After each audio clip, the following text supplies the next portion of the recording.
All right, everyone. Welcome to Life on Side B, live from Revoice. Grant couldn't be here, so I'm the sub in for Grant, which means it's going to be a lot less fun. Sorry. Not at all. It'll be fine. But my name's Jacob. I get the privilege of serving with these lovely people as one of their interns. So it's a great time. You should do it. And that means he has to deal with our chaotic group chat. It's so much fun, though. Who's the other intern? What? Who's the other intern? Well, now It's he's just the him, only right? intern. Yeah, I was like, it's been because you. Nicholas was interning last Oh, yeah. season. That's right, yeah. Mm-hmm. So yeah, I get to host and MC this, so that's gonna be fun. How is everyone? Doing well. Oh, well. Good. Yes, having a good time here. Glad to be Revoice here. this year. Yes. It is good to have the panel minus Grant all together. I mean, I wish he was here, but Yeah. we rarely get to all sit together at one time. Well, I Yeah. missed the retreat in the fall, so. I know, you did. But yes, I'm happy to be here with y'all. This so. is more personal than it is for the podcast. That's right. Yeah. We do the podcast so we can talk to each other. Exactly. There Pretty you go. much. Exactly. Yeah. All right, so we're gonna get started with our theme this season has been the idea of reclaiming, and so today, in honor of Pride Month, we are Thank you gonna for be saying talking that. about Thank you. reclaiming pride. Starting with a great question of what is pride? Well, start it off. That's a good Okay. question. only one person on this stage has a blog post published about that. Ooh. So I mean, Okay. I'm ready to do you want me to just read it out loud? I did tell Josh that last thought night. through your thoughts. Yeah. Yes. Pride, what does it mean for me individually or just? however you want to interpret that. Okay, yes. Okay, so I think culturally, pride is a celebration of queerness and our uniqueness and identity. And I think corporate culture has hijacked that in a way to profit off of us and make money. And then we have on the other side Christians, our fellow believers, siblings in Christ, who view us and all pride things related as embracing sin and running towards it, and that Christians should have nothing to do with. I mean, they don't even like the fact that we call ourselves gay, so let's start there. But and for us, what pride means to me is simply, I am celebrating the fact that I am here. I'm not going to say I'm queer, but like I'm celebrating the fact that I am here. I exist openly. And it's also a way to honor those who came before us. The only reason we're even able to sit here Yes, and have this conversation about pride is because people 40, 50, 60 years ago that could not sit on these stages and these platforms that we have were so brave and courageous to lead out so that we could live freely. And for me, pride is always a way to honor those who went before us and really paved the way for us. So pride's not about embracing your sin and running towards sex and this and this. It's like, hey, I acknowledge that I exist openly, freely, and I'm not ashamed of that, because there's like we're in this generation, there's generations behind us that are coming up that need to see representation. Visibility matters, and so pride's also a way for me to be visible, because one of my therapist friends, she says lack of visibility communicates lack of value. Yes, I want absolutely. queer kids to know that they have value because God made us and we all inherently have value, worth, and dignity and deserve that. And that's what pride is for me. Yeah. It's really well I feel like that's the thing that for me is like pride. It's about celebrating dignity. That I'm alive. Yeah. That we are alive. that we're still alive. Yeah. That's right. That's a Exactly. big one for me. Yeah. And that we exist and we have a voice, kind of thing. Yeah, and it shows an organization to move us beyond survival to that thriving and flourishing. That Yeah. I've seen so many posts in the last couple of weeks of people talking about posting things online or participating in Pride because they want people younger than them to see what we didn't get to see when we were growing up. So it's that moving things along in a way that is a healthy progression towards just beyond survival mode. And I think pride is also a reminder that we still have work to do, that Right. there's still work to be done. And it's by our own community that we look back and we remember, you know, what the people who've gone before us and the struggles that we've had before. We celebrate the victories, but we also acknowledge that there's still struggle ahead, and and we know that Even right legal, now. even legal struggle, right? That's what I was just about to say. Like in 20 states, you can still, lose housing for being gay. Absolutely. So it's a declaration that we have work to do, and we're not giving up. Yeah.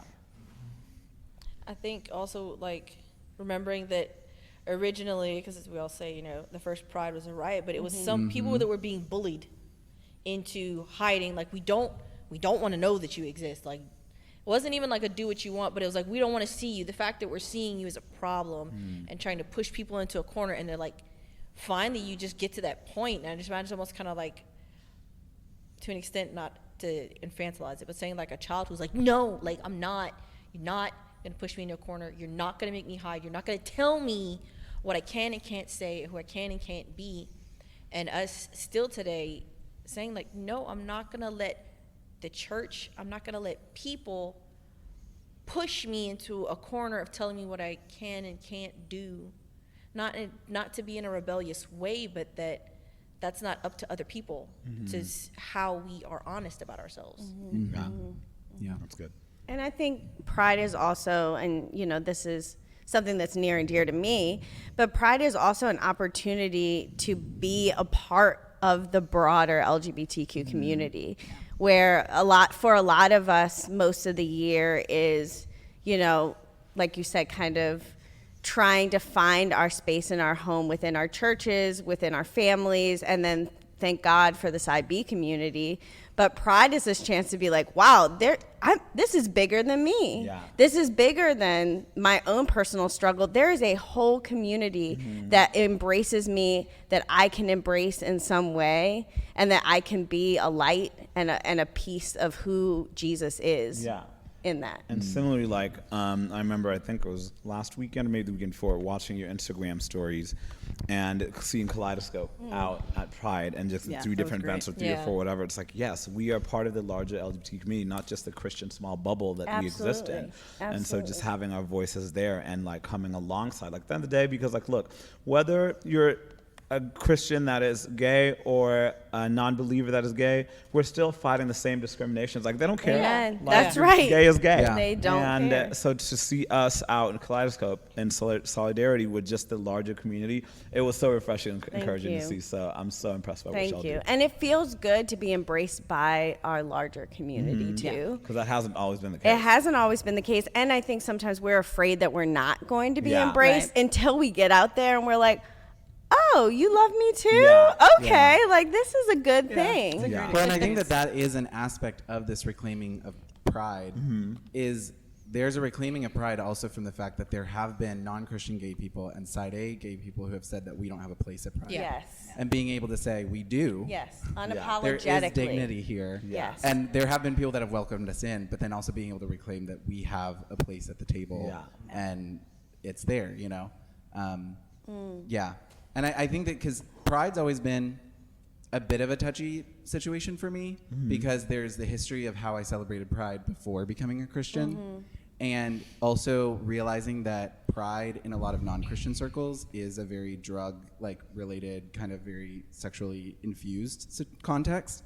And knowing that that's been part of my experience of Pride. And then also knowing that there's still people in my life that is part of their context of Pride. But being able to learn how to engage in the broader community, knowing that exists, and then also knowing my new context and how to engage in that from this new context, even with it, engage in Pride from this new context. And I think that has been a journey for me of going through that and kind of a renovation process. So going off of that, what's been your story around Pride? Like, what have been your experiences around Pride? You go first. Sure. Sorry. For the most part, I've been very closeted most of this time, so I've never actually been to an actual Pride event. Also, because I'm from a very small town and they haven't had them since like till like last year. Wow. So it was like there wasn't even one to go to. Plus I was in South America for years. It's a whole thing. But and to an extent I would almost say that some people say I probably, depending on who you ask, I celebrated wrong. I remember listening to Art say for a while back he would take times he would like fast from like thinking of sexuality and faith, and I'm just like just completely putting it out of my head and I'm not thinking about it. When I was first starting to think about my sexuality and stuff, I obsessed a lot. And after a few years, I'm like, I would kind of try to pull back from that, and I would use the Pride Month. I'm like, I'm going to reflect on me and God in this area of my life for the month of June. Where do you want to speak to me in my sexuality this month? We're taking this month to think about That's this, good. to process this. Where do I need to improve? What should I do differently? What do you want to tell me about my life that maybe I haven't been hearing? Because there's a lot of stuff we have to work through. Yeah. And it's very dense and it's a lot of work. And you don't want to do that 365 days of the year. Right. Yeah. Just take a minute to do it and just reflect on it has been beneficial to me to, in a way, celebrate Pride like that, to reflect on it. And like you said, just be happy that I'm here, I'm alive, and I have the privilege and the ability to even be processing this when I know that Right. people before me didn't even have that opportunity to even be able to process the things in the way that we do, to be able to even consider the fact that God still loves me like this, when I know that many people that never even would have occurred to them Yeah. years before us. Yeah. Yeah. And Pride is interesting, kind of how I've gone through it in my history with it. One, which was, so today, earlier, we're at Revoice if you're listening to this and you're not here in person with us. But so setting up the catering, so the caterer from the sandwich guy, Louis, he was a very gay guy. I've been talking with him on the phone for about 2 months now, so I kind of picked up on it, but then he got here earlier, I was like, oh yes. And he was like approaching me hesitantly, then he's like, so what's this? Is this like a youth program? I was like, no, this is a conference for gay Christians. He said, oh. And I was like, Thank you for calling us youths, though. thank you. I haven't been that in a while. But I was like, okay. And he's like, so like, what do y'all do? Like, do y'all tell people that Jesus loves them? Or do y'all want people to tell people that Jesus hates their sin and wants them to convert or a conversion? And I was like, no, we're not in a conversion. And he was like so interested. He's like, I want to hear more. And I was like, it's a lot to unpack for sure. But yeah. he's like, I love that y'all are doing this during Praise Pride God. Month. That's And so so, awesome. and then the lady that showed up after, she was a lesbian. Like their whole team was queer. And then so I got to have this really cool conversation with them Look at outside the God. tent. Yeah. And I they're love just it. like, we love that a gay conference is a meeting at this church during Pride Month. And he was like, even though I don't believe what y'all believe, he's like, I love that there's a space for y'all to also acknowledge Pride and come exist Oh, together. that's And it was so so believable. beautiful. And I was like, that's such a journey of Pride. Because for me, back in the day, like when I took some time away from my faith to indulge in things. and You so- were actually indulging in Pride. and I was proud, honey. But it was, I mean, like, you know, the floats and the drunk jello shots and doing the splits in the middle of a Houston street. And so I was doing all of that. And then I came back to my faith and I was like, I don't know if I should engage in Pride at all. So then I did years where like, Yeah. I'm not going to do anything. People are going to ask me questions. I'm not going to write about it.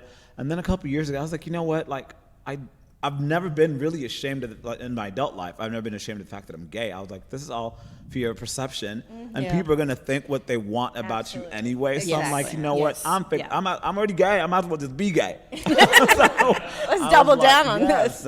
And then really thinking through it through the lens of visibility, and it is a privilege to get to be around Pride spaces. Because like Ashley just said, she lives in a place where she doesn't have access to Pride parades, gatherings, whatever. And so for me to exist in these spaces and not utilize it, it almost feels like a disrespect on those who can't and those who have gone Wow. before. Yeah. and Wow. so- Yeah, there's a certain amount of responsibility to it. yeah, and to that, Becca, when you were talking earlier, I wanted to ask, like, what would have Pride meant for you 20 years ago if you could like experience it the way you do now? Yeah. Oh my gosh, it would have been Like so when different. you were a youth, yeah. Yeah, because I mean, 20 years ago, that was not an option for me. I mean, we were just now having pride parades in like major cities, and you had to make some sort of pilgrimage Yeah. to be able to go to a pride parade. And so it was always this very much of a longing of being in a place that it was just acceptable to do stuff like that. I listened to one of the chiropractors at my doctor's office the other day.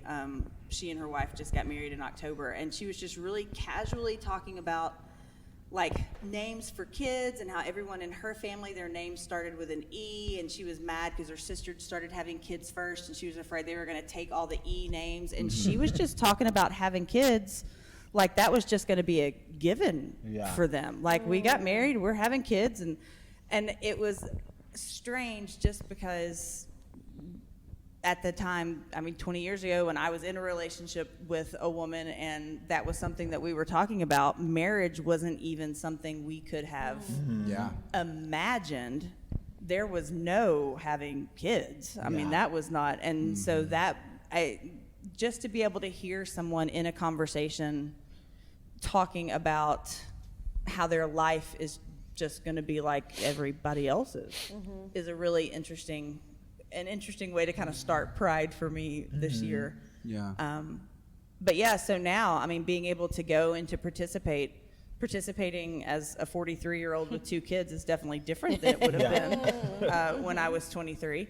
But the fact that we can go, and there are family sections that you go and you hang out with your kids and you meet other people with kids, and that sort of flourishing and living and enjoying your life and finding other people that are in a similar situation to you is incredibly beautiful.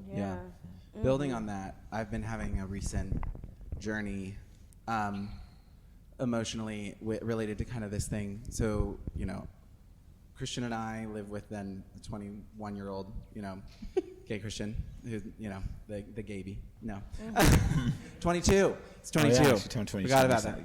that. And it's been interesting. I think it happened over this month. It might have been a little bit into the previous month. We like to go hang out like in the gay area of South Florida. I love dancing. We love, to be around in the area.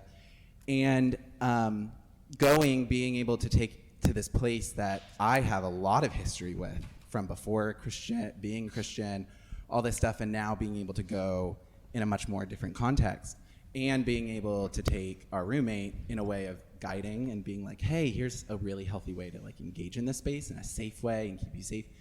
And I found myself experiencing jealousy. And I actually had to talk to him about it because I was like, I don't understand why I'm jealous of you. And as I pondered it, I found, I'm going to try and say this without crying. I was jealous of the fact that he, because of us in his life, was able to engage in that space with safety. Because I went into those spaces as a 20-year-old, not knowing anything, not knowing if I was going to get killed, to be honest, not knowing if I was going to go home with the wrong guy and then not be alive the next day. How do I engage with this? Like all of these things. And those were the things that were present in my reality as like a young 20-year-old. And not having older people to like speak into that and guide me and care for me. And then being on the other side of that has been both like really freeing and also angry. Because I'm like, I wanted that. I wanted that for me. And it's a really opportunity of pushing into gratitude of what getting to give to other people. I was actually just about to bring that up of like, so you're saying that it became a memorial practice for you, Like, stop using my doctoral work against me.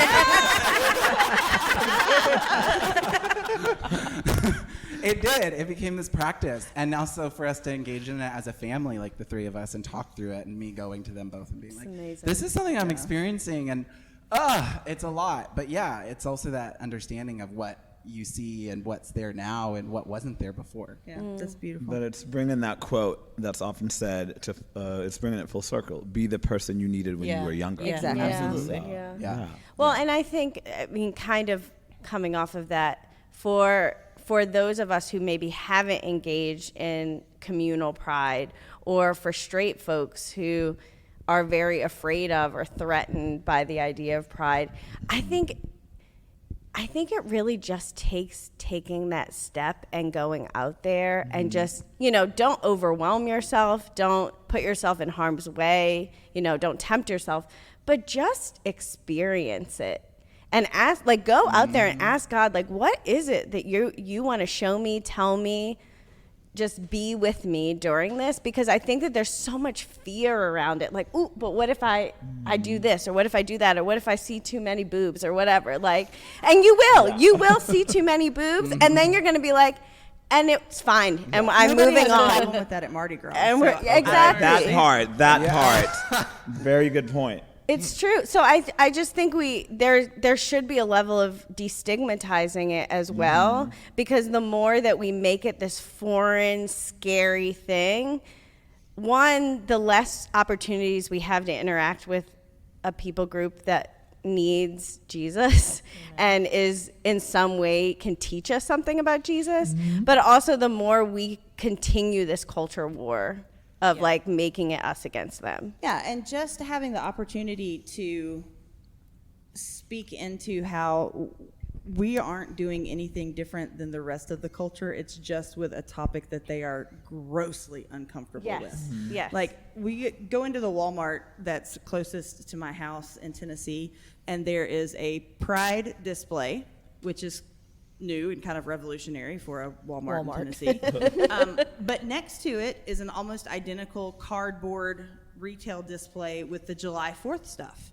So you have like your rainbow pride visors and rainbow necklaces, and basically all of the items that are on the pride display are on the Independence Day display. They're just all red, white, and blue instead of rainbow. They're like the exact same thing. Yeah. And I took a picture of it, and my mom said something about, even Walmart has Pride now. And I just looked at the 4th of July thing that was right there next to me. I was like, oh my gosh, love the USA. I'm so done with you forcing your Christian nationalism down my throat. Like, why this time every year, all I see is red, white, and blue, and God bless America. It's so ridiculous. And she just kind of like lowered her head and walked off. And so like I didn't have to say, hey, this is the exact same thing as blah blah blah. I just copied what they say about the thing they love so much, and they were like, oh. So, you know, God bless the USA that some churches still sing the Sunday before Independence Day. No, Yeah. like That I'm back in 20 proud to be an American. That's okay. But That not part. any other sort of pride. Also not okay. there's an entire church that that published a song called "Make America Great Again." Exactly. And I don't I want didn't need anybody that to think information I'm in my like brain. an American. I didn't want to unpack. right? I didn't know that. I taught American history for 15 years. I love the United States. But it proves a point. Yeah. Absolutely. You know? And It's all complex. Yeah. That's what it's saying more Yeah, than anything. It exactly. doesn't have to be these dichotomies all the time. This is all complex. And I was talking to somebody the other day. I'm like, and everybody who gets the undies in a bunch over the name Pride, I didn't name it. that's right. None of us did. I just showed up. Well, no, it was a part of that. It was a part of They that, named it before we were born. It was a part of that gay agenda meeting. Were y'all not there? No, it was before I was It born. was even before I was born. So Yeah. Like, Well, and also something that I say to straight people. people in the audience raising their hand. Yeah, I was there for that. Okay. Lynn led the meeting. so if we can send them to you and they can argue with you because it's your fault. Okay. Yeah. I love it. This is why I call in my side B mother. You don't understand. I actually say that. And honestly, also, I would say something to straight, like, that I say to straight people or people who are wanting to aspire is like, if it is too uncomfortable for you to go to a pride parade, don't go. Just don't go. Yeah. And guess what? There's gay people outside of Pride. Yes. You can still engage with Yes. gay people. Yeah, you can still get to know them. It doesn't require you going to Pride. And like we might go from a contextual, we want to serve our community, we want to be part of our community, even when we might not agree with everything happening, we want to be in our community and like all of those kinds of things. And yet at the same time, if there is something in your heart that I'm like, I don't feel comfortable with that space, there's the opportunity to say, I won't be in that space. Yeah. Yeah. But I can also still engage with gay people and queer people and trans people because we are everywhere. Sure. Yes. And it's also that, like, I think we said this when we discussed, I think it was a Pride episode we did a couple seasons back. We said, like, if you, as a queer person, also, like you're saying, like, I really feel like that's not a space that I should personally be in. Yeah. I have personal convictions about that. Please don't go. Yeah. Like, Right. if God's speaking to you and saying, like, that's not a space for you, honey, stay home. Yeah. Yeah. But you have to understand that that may not be everyone's story. That might not be everyone's path. That might not be as triggering for everyone as it is for you. And God's going to take care of all of us in that and tell us where it may be okay and where it not be okay for different people. Well, and I find that very common for people who are like gay, non-Christian, become Christians, or those kinds of situations, or make that shift. Many times, at least for even a time, there will be a period of, I need to separate from that because there's a connection of another part of my life that I'm processing, that I'm working through, and I can't be in that space because that space means all of these other things from my story. That however long that is. Because whenever I talk to other people who've moved into celibacy or moved more into Christianity or all these kinds of things, that's a very common experience of saying, this is related to another part of my life, and at least for the moment or however long, I need to step back, and I need to be in that, and that is 100% understandable. And I love what you said, Ashley, too, which to me, I'm in the beginning of like, what am I going to do? What's my relationship with pride? I think there is room for all of us to be creative, like especially as queer people. I think we can be creative. We're pretty good at it. So like what does pride mean and how does it manifest in your life? Doesn't have to be going to Walmart, buying the whole rack, and then going to your local pride parade. And I know for some of my friends who did come from, who didn't get saved until later on in life, and they have they're dealing with their relationship with pride. They hosted dinner with all of their queer friends that they've had for years, and it's just a nice family dinner. That sounds wonderful. And so there are ways that we can still honor and engage our history and our story that doesn't have to be the way that everybody tells us it has to be. And quite honestly, in New York, and I'm sure everywhere, but it is so ridiculously commercialized, like sicknessly, like what's sickening. Sickening. Thank you. Sickening. Just so commercialized that a lot of gay folks go to Fire Island, which is like a little island off of Manhattan. And they love it because it's just like not a rainbow in sight. They're just hanging out at the beach being gay because that's what they do every day anyway. And that's just as much of a celebration. I do go and buy myself a pride gift every year though. I love that. Yes. Merry Pridemas. Yes. Merry Pridemas. Like the Pridemas liturgy that has been passed around. Sometimes you can just do that. Yes. So taking some of the things that y'all had already talked about. So this year specifically, there's been a lot of talk about boycotting Pride as Christians. Don't go to Target, don't go to Cracker Barrel, don't go to Chick-fil-A. What other companies are we not going to? Don't I don't drink remember. Bud Light. What? Don't drink Bud Light. I'm a Baptist. I'm already not allowed to do that. The Chick-fil-A one, we could have a whole episode. I'm sorry, the Cracker Barrel thing just that cracks me up. I'm sorry. That one killed me. And also the fact of like every Chick-fil-A I've been in, and Cracker Barrel for that matter, I'm pretty sure there's been more queer people working than like in any Starbucks I've walked into. I worked for Chick-fil-A. Same.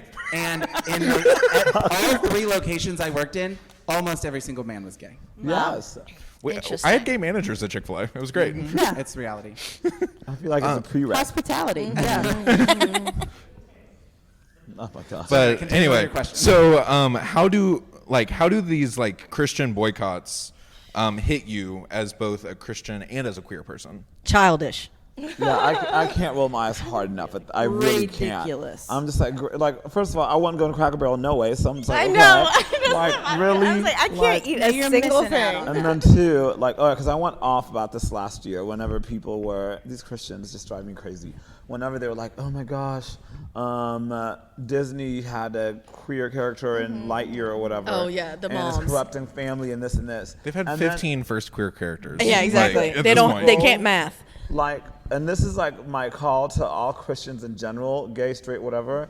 Why are you trusting or expecting a corporation whose bottom line is their Come dollar. on. Why are you trusting them to be the ones that are in charge of teaching your children, protecting children? It's your Yes. effing house, your effing kids. You decide what you want going on in your house. Yes. My mom Disney- definitely decided what I watched on Yes, TV and did not watch on Disney TV. is not going to be the one raising your children No. for you. Like, if you don't want your kids to watch movies and Except get characters, that they great. are. If you don't want to go to Chick-fil-A, great. But we don't all have to hear about why you don't want to go. Yeah. Like, you decide what's best for you, and you stay over there. Like, stay very there. I heard a woman on TikTok talking about Chick-fil-A, and she's like, "You are not God's chicken anymore." And I was like, "What? They were God's was chicken at April. one point?" For anyone who's confused on the Christian Chick-fil-A side chicken. of things, it was found that Chick-fil-A has a diversity, equity, inclusion How thing for dare their they. employees, and that became controversial. Yeah. Just Heaven giving forbid context you for be anyone who's like, what is happening with diverse. Chick-fil-A? Inclusive, Yeah. and care about equality. And that's just protecting yourself from a lawsuit by having Yeah. the Yeah, other person. absolutely. Yeah. And that's why they're not doing it because they're woke, Yeah. nor were they not doing it because they were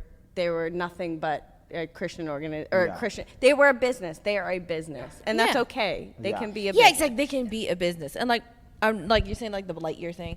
My mom is by no means a very aware person, but she was always, like I said, very controlled about what we watched and didn't watch on TV. Yeah. And she was concerned. My brother went to go watch Lightyear. We're all Toy Story fans in my house. And my brother went to go watch. He's like 15. He really wanted to go watch it. And years ago, my mom would have been like, I don't know. And she's hearing all these crazy things. Yeah. And she's seeing all these posts that other moms are sharing. And she's like, the way they make it sound, she's like, I don't know if I want to bring it. But she does. She's like, my son's 14 years old. He's not a child. We could talk about it later. And she's like, that was it. Yeah. That's Yeah. typically how it is. And then she read something else about take your kids to see these movies and then have a conversation afterwards if there's something that you think should be talked about. And she's Yeah. like, I wish somebody would have told me that 20 years ago. And Wow. I'm like, Exactly. Wow. You use situations Yeah. like that to educate and to have the opportunity. It creates the opportunity for you to talk to kids about things like that. If you shield them from everything, you never get a chance to discuss it. And the first time they're going to hear about it is out at school. And if there's anybody you want teaching your children about sexuality, it is not their fellow 13-year-old. Okay, so this is a really random thing, but I was actually talking with someone recently about the new Little Mermaid movie. I know. I have a point. I promise. I have a point. So they changed some of the lyrics. thoughts about the Little Mermaid. Yes, in the yes, thing. I heard the that. Kiss the Girl song, I yeah. understood. But they also changed Poor Unfortunate Soul because there's the part after Ursula decides to take Ariel's voice, she convinces her by saying, you really don't need that, you just need body language. Oh, and all yes. of this kind of stuff. So they took that out, which, okay, That was we one get of the it. best parts of the song. But it's part of the song, Body and it's- language. And it's part of Ursula manipulating Ariel Yes. Yeah. in order to, like, Get what she wants. Get what she wants. Yeah. And I was like, I was talking with someone about that, like, was that a good move or not? And I'm like, but it's the villain. The villain's Yeah. like doing a bad thing. Can we Yeah, not take yeah. that and then talk to our kids about how to discern? Because they're going to run into those situations Yeah. where they're going to have Let's make the bad guy less bad. well, And that's I the was thing. like- We're, And so anyway, not about that, but it's just the idea of like being able to engage with our kids in content that we don't agree with, and then Yes. being able to use that as an opportunity for them to get the skills Yeah. to actually like engage with it. I don't know. In my family, kids is always a very big issue because I have 17 nieces and nephews, I think at this point, 18. And a lot of the conversations, there was a new one that just occurred. popped up. They popped out. And so I lose track. Josh's family lives at the Cabbage Patch Farm. They really do. And a lot of the conversations around my gayness has been around what the kids can see or can't see. really? That's been always the issue, is what the kids can see or can't see. And even to the fact that my nieces and nephews are 20 years old, 18 years old, 17 years old, 16 years old, and the still conversation is what can they see? Wow. Or what can't they see? And I'm Wow. like, we have adults. Yeah. Your child's an adult. Do they And- have cell phones? They can see everything. Yeah. But they done seen it. Yeah, and so it's a very personal situation for me. Yeah. Because obviously it's like I get the and I've had to just let go of the fact that I'm a person without children, and being able to at least go, I can respect how you want to raise your child. Yeah. And however I disagree or agree, that's fine. But I also have autonomy over my story. Mm-hmm. And if you don't want your child to hear it, then you have the opportunity to have them leave the room. Yeah. Or you have the opportunity for them to know their uncle. That's And good. That's on you. And I'm not going to tell you one way or another how to operate that. And I won't politicize. I'm not going to talk about Budweiser or whatever else you don't want to talk about. But when it comes to how was your day, and it involves gay stuff, if you don't want them to hear the answer, you can have the child leave the room. And at this point, the gay stuff in your life is not all that scandalous. No. They I follow me on woke up. Instagram. They're fine. Yeah. They've seen you on the boat, okay? Do they follow you on their Finsta or on their real Instagram that their parents also follow? I don't actually know. 'Cause I don't. My siblings and I don't really follow each other, so I don't really know. So, but my niece and nephews do. So whatever one it is, they have. I don't. Just another thought about the corporation thing to me is like, what do we want our message to be as the church and as followers of Christ? Like, do we want our message to be drawing lines in the sand, and like, is the goal of the gospel to make sure that Target doesn't have rainbow stuff? Because that is a lot of effort and a lot of time putting into something that bears zero fruit in the end. If nothing else, it just makes people, it confirms in people's minds, oh yeah, these Christians are closed-minded and they don't care about me and they want to erase my existence. Also, Yeah. pretty sure Target's not going to exist on the new heavens and new earth. So Yeah, Exactly. I mean, the very first experience I have with Christian people boycotting over gay stuff was when the Southern Baptist Convention attempted to yes. boycott Disney. the first time, The first time, yeah, like Back in the 90s? 97. I was really No, sad before about that, that before because that. we were going to Disney World that summer and Yes. we couldn't go. I was like, dang it. And I was working at the Disney store at the time as a Southern Baptist Wow. pastor's daughter and granddaughter who was gay, trying to figure out what that was going to look like. And it was this moment of just like little internal contrarian rebellion of all of my people are boycotting Disney and I'm getting a paycheck from it. Yeah. You know? I mean, it was like this little like initial stick it to the church kind of first Yeah. experience.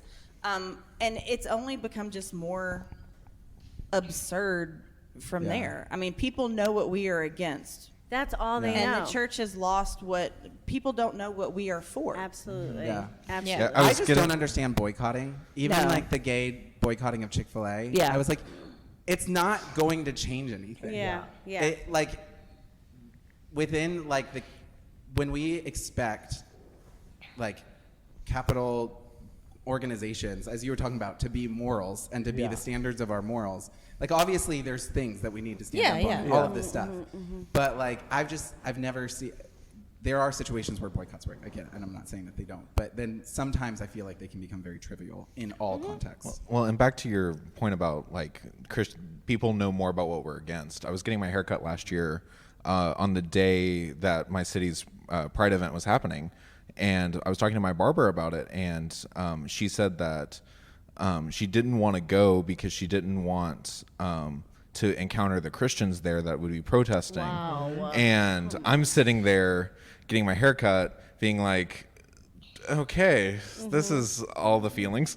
This is awkward. And then like having to keep Jesus in the closet while she knows that you're gay. I mean, that's Yeah. Yeah. Yeah, it's a fun situation. yeah, it was a good time. I mean, I went to these Christians were doing a protest at a Pride event. I'm sorry. What? Oh, You and yes. this mic. Oh yes. I just don't want to hold it. And so, I mean, he's not answering his phone this episode. Yes. yes. We Yes, take I what we might can need to get. We because take what we people can might Cradling call his me. mic So in his armpit for it those might need who to. are not live. They'll charge us next rate for these tents. So when they call, I'm answering that. But so the Christians we're going to go protest this Pride thing, blah, blah, blah, blah, blah. And I'm just like, oh, God. And then so I go to this event, and I, as a Christian, I'm avoiding the Christians. I'm like, I don't want to be associated with y'all at this event. I don't want to be seen talking to y'all. Because it's like, it's not like you can even see, and look, Becca, you said it, now it's Colin. So I'm like, Of course. like, Of Yes. it just says the number 1. That's weird. Don't answer. I'm Don't not answer. answering that. But what if it's the one and only Savior, Jesus Christ? Jesus Christ. That's not how Jesus talks to us. So we're good. Right. But yeah, and I was just like, so I'm going to talk to like just like the Pride folks out there, and I'm basically literally walking up behind them like, I'm sorry for how Yes. the church is acting. Yeah. Like, this is not the church. Like, can I talk to you about Jesus? And I was just like, y'all are making our job so much harder. So I'm much like, harder. Wow. Yeah, but boycotting a lesbian woman or a bisexual woman who's in a heterosexual relationship, they were boycotting her selling pots for plants. Yeah. Like at a I market. heard about I'm this. like, I heard about this. yeah, I'm like, that's crazy. Wow. I heard somebody I really deeply respect, and it was really sad for me on a podcast talk about how this was so problematic. And they were like, why should somebody have to go out of their way to buy these potted plants from this person that has a rainbow top? And I'm like, because we want to show the love of Jesus. Yes. Like, yeah, you could have bought plants from anybody there, but you chose to go up to somebody who does not expect you to come up to them. Like, what do you want? And Did anybody watch Jesus Revolution? I didn't. There was- Audience members. I know I know I have thoughts and feelings about Christian movies too, but it was really good. it was okay. It was just this part where the pastor's daughter was like really not feeling the church, and she just brings this hippie home to talk to her dad. And she's like, you said you wanted Jesus to bring you a hippie, and if Jesus brought you a hippie, you talk to the hippie. So here's a hippie. And it's Lonnie Frisbee. And he just starts talking to him about it, and he just goes through this whole spiel, and he's like, we can't come through these doors because they're not open to us. Yes. Right. And we really want to. We would, but those doors are closed. And that was what changed that pastor's mind of like, man, you guys aren't coming because I'm not letting you in. Yeah. Yeah, that's right. And that's not Jesus. I love that. All right. So since I'm the host, and that means I get to have a secret surprise question that they don't know about, but I'm know very about excited. I didn't know about that. that Y'all they don't didn't check know your about. messages. And I'm really excited. A splash of cream in my coffee, intern. That's the answer to your super secret question. I brought you an entire bag of coffee beans. Yeah, you Thank did. you very much. Yeah, you did. It's fine. No. So for anyone who's been listening for a long time, you know that last season, we ended every episode by asking the guest about what's something that they wish they could tell their younger self. Well, I think Elizabeth's the only person that got to answer that last season. And so I thought that I would use my power to have us hear from all of the co-hosts about what they would like to be able to tell their younger selves. So while they're thinking about that, I will give mine. Okay. So I think I would probably go back to my 16-year-old self and would probably just say, it's going to be okay. It's going to be okay. Same. God sees you for who you are and loves you all the same. Amen. And he has really beautiful things in store for you that like there's going to be some amazing people that you get to meet who you would never have been able to meet if this weren't true about you. Yeah. Okay, well, we can wrap this up. Okay. Hope everybody enjoyed your time here today. That was beautiful. Thanks, Jacob. You stole my answer. Okay, he's you can still he's say it. auditioning for Grant's job right now. Okay, Grant, honey, don't bother coming Grant, back. if you're listening, you're out. Jake, no, I'm joking. Joking. My for sure. plan worked. You next. You're evil. There's like so many different times in life you could go back to though. There's like when I was 10 and I'm first realizing this and I'm like, you know what, we gonna forget this. We gotta act like this did not happen. Or you go back when you're like a teenager, like that thing that you think that you don't know, that you acting like you don't know and it's in the back of your head, Jesus knows. When I was 21 and getting engaged and I'm like, oh God. Getting engaged was rough. Bruh. It was rough. When it's like, that's the moment where you realize it's like, something else going on here. And I had to get in a relationship with a man to figure it out. Great. Cool. Cool. But all the things, being like basically, I think what Jesus would have wanted me to know, it's not as bad as you think. Just calm down. It's going to be okay. ride this with me, because that was kind of God the whole Yeah, time. yeah. I could have died with this secret, y'all. Really, it was not a problem for me. I'm an introvert. None of y'all needed to know this. But Jesus was like, just let me show you where I want to take you with this, and just trust me. Yeah. It was the verse that says that perfect love casts out all fear, and when I learned that meant not cast out all fear of everything, like I'm no longer afraid of snakes or the devil. It's cast out all fear of Jesus punishing me. Right. Wow.